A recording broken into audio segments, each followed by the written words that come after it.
For the last couple of weeks, I'm pretty sure we all seen J. Cole has been making a lot of airways with his interviews. Mostly speaking about his album, but most importantly speaking about the beef that kind of took over the world.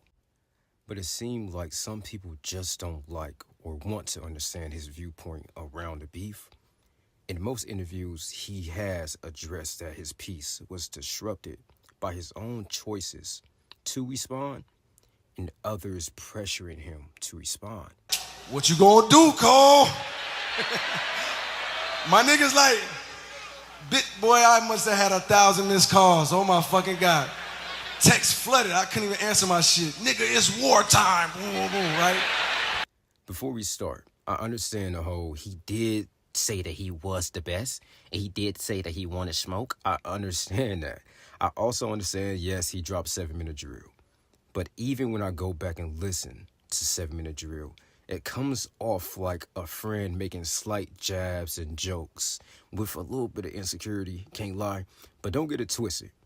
J. Cole was tripping with some things he said about Kendrick because it's just not true. The whole classics and he's not really outside, we don't really talk about him. That's not true. I'm pretty sure we could all agree on that.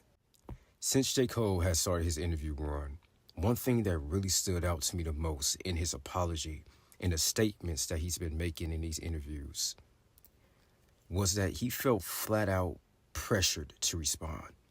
Pressured by other people that's in his life, friends, family members, folks that's on social media that made him feel like he had to go after someone who really matters to him. In almost every interview, he let it be known that Kendrick Lamar and Drake really matters to him as a person. The conversations they had behind the scenes, the stuff that they done for each other behind the scenes.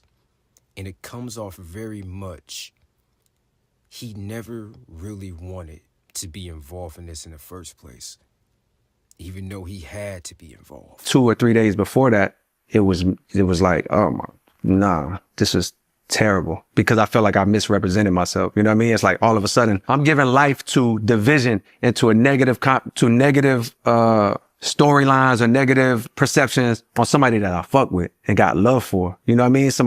And to be honest, the pressure of others being put on you can lead you to make out of character moments. Being pressured to do something out of character is the same fear mostly everybody has experienced. To not be embarrassed, to stand up for yourself. But in reality, you only standing up for yourself because other people is pointing and laughing at you. But what matters the most is, how do you handle the pressure and stepping out of character afterwards?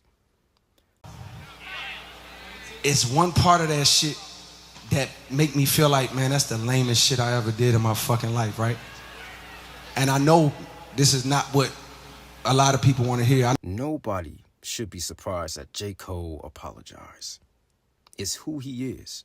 If I would have told you 5 years ago, Kendrick Lamar, Drake, and J. Cole is in a beef, I would have asked, who do you think would apologize in this situation? 9 times out of 10, you would say, or you will say, J. Cole apologized, and you would be 100% right.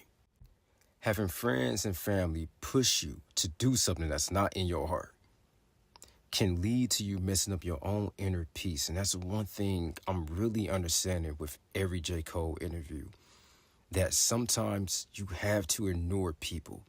Sometimes you have to know yourself instead of being somebody else that other people want you to be. That can really lead you down the path of disrespecting somebody. Not knowing yourself can lead you down the path of disrespecting someone that you care about. Not only somebody that you care about, but have people who really know the real you look at you differently for being out of character when it comes down to pressure and peer pressure of being somebody that you're not. And at this point, I'm seeing people make fun of J. Cole's wife, the woman who knows him best 10 times out of 10, making fun of her for crying. Like, told my wife, she the only one I told. I ain't tell nobody else. I was like, yo, this one I'm about to go do. She start crying because she she know how I feel about him. You know what I mean? Like she knows, and she saw how it was weighing on me the 2-3 days before that. She could see in my whole energy, and she would even ask me, and I'm just like, yeah, I got a lot going on right now. Like, so. Because he decided, hey, I don't want my inner peace to be disrupted. I don't want to come home. I don't want my wife to see me as somebody I'm not. I don't want to look in the mirror and see somebody I'm not. But one thing I also noticed, people are leaving out why she was crying. She knew that he was out of character for what he did. She knew that Kendrick Lamar really mattered to him as a person. The conversations that he's probably had with his wife about Kendrick Lamar. The way how he probably played Kendrick Lamar music around her. And most importantly, she probably knew that J. Cole did not mean what he really said. In seeing him go on that stage and apologize for not being himself, for stepping out of character, for disrupting his peace, probably made her really emotional. Listen, basically what I'm trying to say, this whole video is a ramble, and I apologize for that. But basically what I'm trying to say is, knowing who you are matters. And knowing that if you fall to peer pressure, it's okay to apologize for that and get back on track to find inner peace.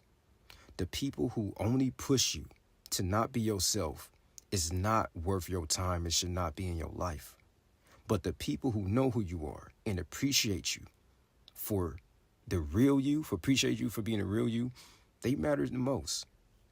It takes a lot of toughness to get on stage with thousands of people looking at you and millions of people at home and apologize for being out of character, for not being yourself, and apologize to yourself for disrupting your own peace by listening to peer pressure.